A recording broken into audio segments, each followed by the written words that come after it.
Hey everybody, my name is TaoMan, and in this video I will show you a simple way how you can edit your controls in Horizon Zero Dawn.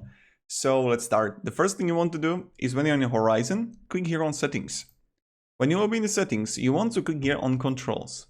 And then the last thing is going to be Control Mapping. Click on it. And then you're going to select the Change Mapping. And here you can customize everything you want and how you actually want it.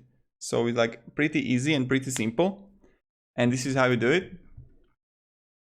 So again, you go to settings, then click here on controls, control mapping, click F and just change it. So thank you very much everybody for watching. If you have any questions guys, ask in down in the comments. I'll be really happy to help you and provide you some guidance and support. You know how it goes, you know how it works, and yeah. Have a great day and goodbye.